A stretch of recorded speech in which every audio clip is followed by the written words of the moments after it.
já foi aqui dito, mas convém realçar o seguinte: o documento de estratégia orçamental não é apenas um documento que define a estratégia orçamental do governo entre 2014 e 2018.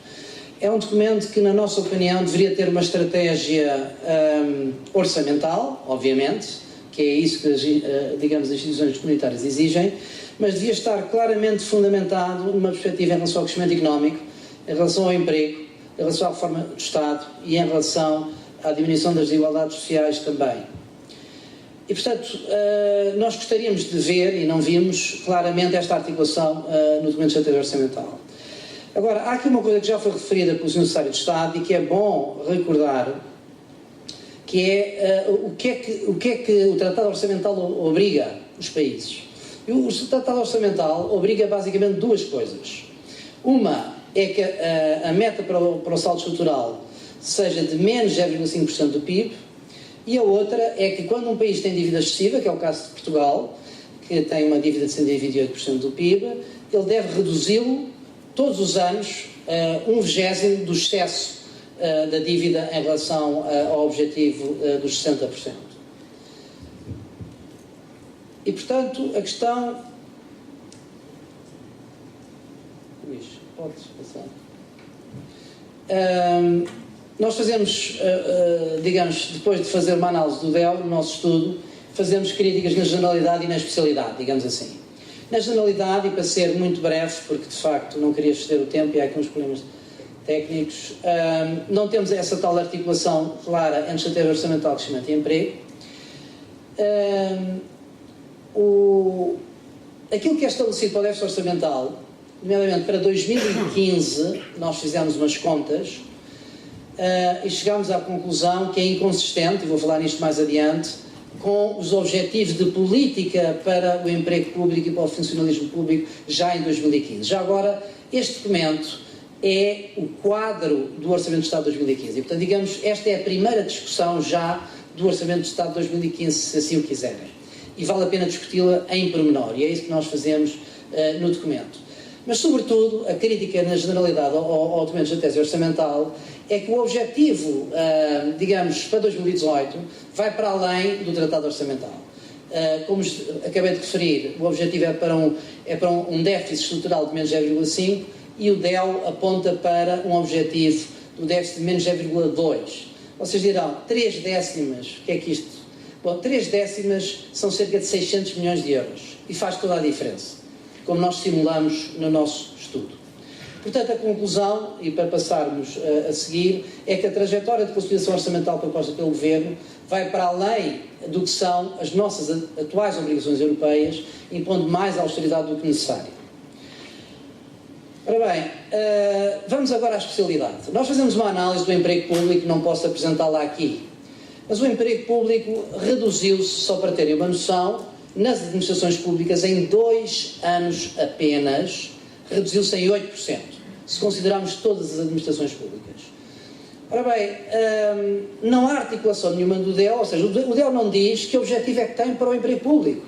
Ou seja, será que o Governo pensa que quer continuar a cortar os funcionários públicos em 2015, em 2016, ou em 2017, em 2018?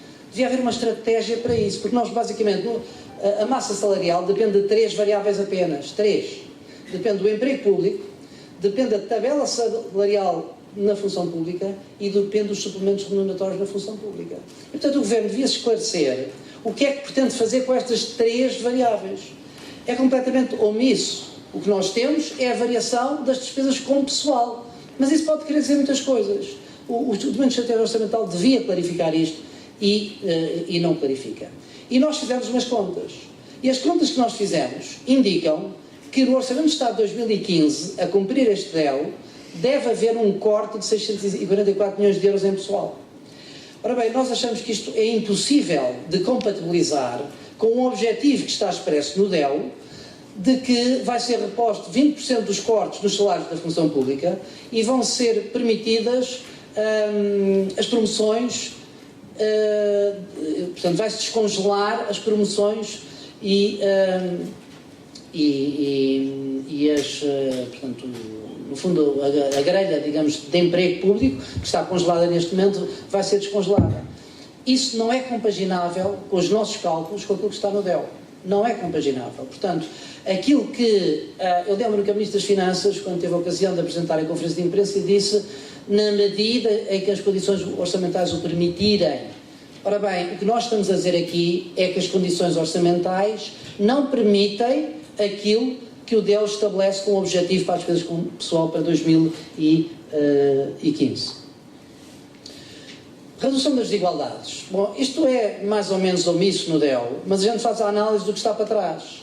E a análise do que está para trás, para 3 prestações sociais que estão muito associadas à pobreza, que é o rendimento social de inserção, o complemento solidário para idosos e o subdesemprego, mostra um resultado inequívoco.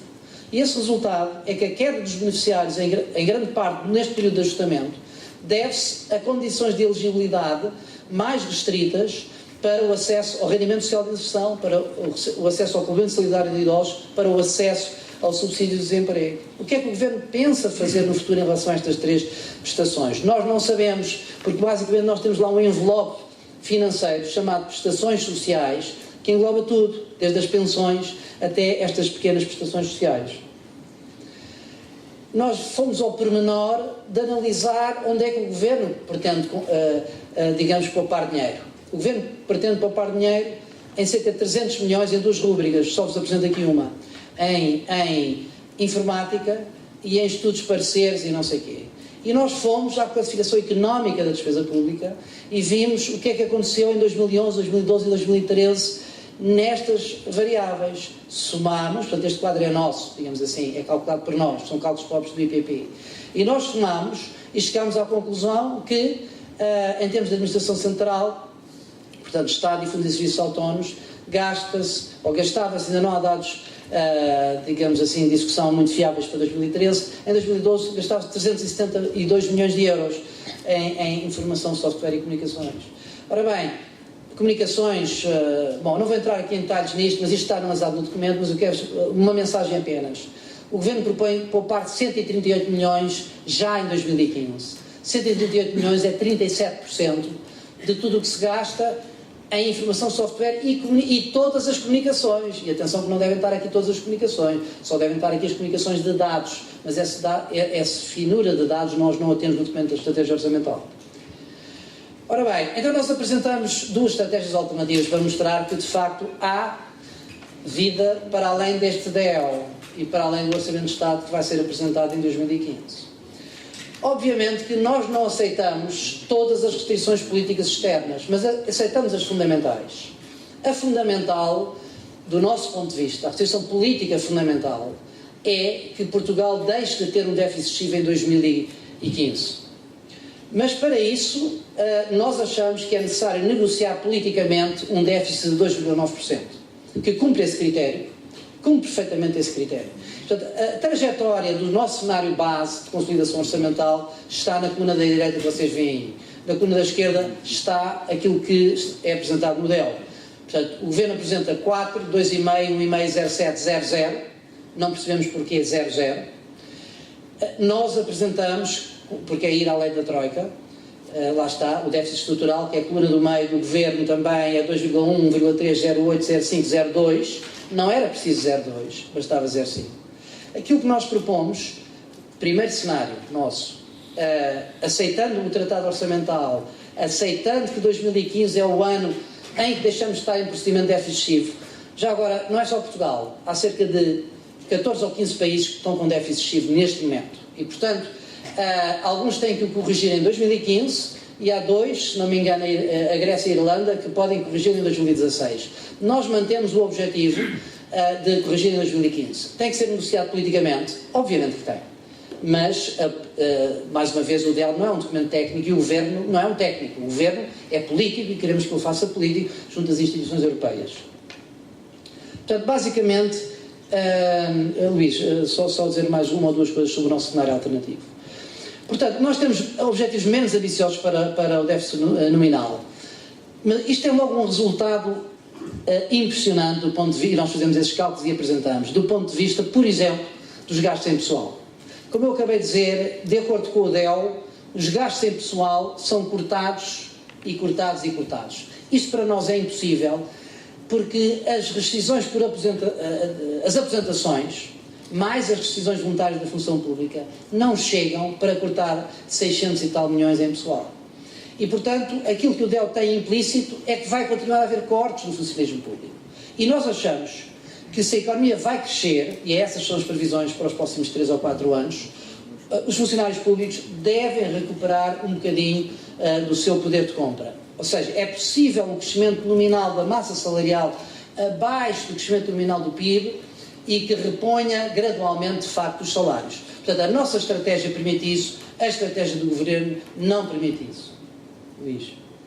E depois apresentamos ainda um cenário mais ambicioso com a renegociação da dívida, que temos a noção que este sim é muito mais ambicioso. Mas dos 3 subscritores deste documento, 2, eu e o professor Ricardo Cabral, assinámos o manifesto para a reestruturação da dívida e achamos que ele deve ser feito à escala europeia, com todos, porque há problemas graves, eu não vou entrar em detalhe com este cenário, mas diria apenas que o que nós propomos neste cenário de renegociação não é nenhum haircut da dívida, é apenas uma extensão de maturidades que já foi feita no passado, extensão de maturidades e redução de juros. Nós simulamos isso, simulamos o impacto que isso teria do ponto de vista das receitas e das despesas públicas, do saldo primário e da despesa primária, e obviamente que este seria o melhor dos cenários dentro dos 3 que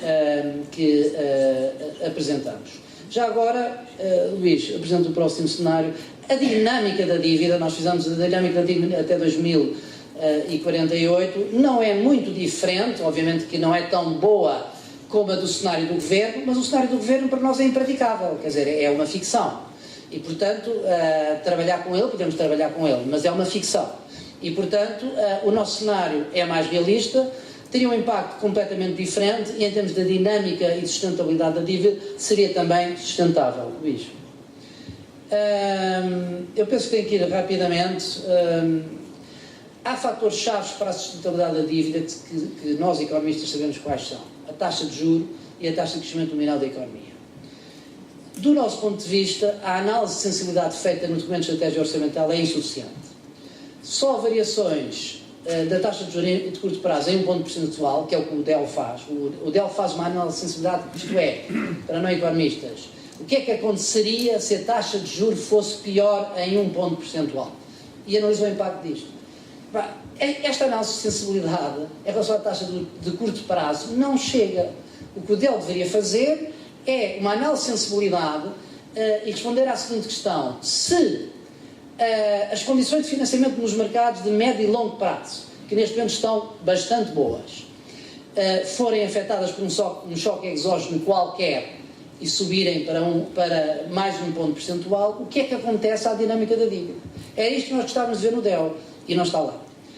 Na versão final do documento que vai ser feito, nós incluiremos um cenário que tem esse choque exógeno e que faz com que a taxa média implícita da dívida pública, que neste momento está nos 3,5%, suba para 4,5%. O que é que aconteceria nesse cenário? Porque nós também, isso é o cenário mais pessimista, mas é um cenário que pode acontecer muito provavelmente e que tem que ser discutido. Finalmente, para concluir, para nós o documento de estratégia orçamental, do ponto de vista técnico, não estou a falar político, do ponto de vista técnico, não se afigura viável. É possível, com pequenas alterações incrementais ao documento e aos objetivos para o déficit nominal, respeitando o tratado, suavizar o ritmo do processo de consolidação orçamental.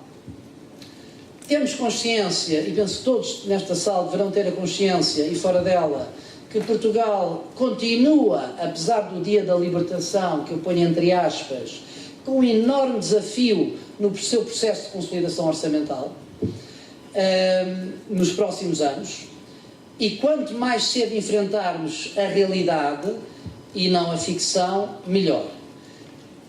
A última mensagem é que nós, de facto, temos que continuar a trabalhar no espaço europeu para criar condições para tornar sustentável a dívida pública. Nós também falaremos na segunda versão do documento, e nisto estou completamente alinhado com o que o Albert Jäger acabou de dizer, da parte institucional das finanças públicas. E acabaria com esta nota.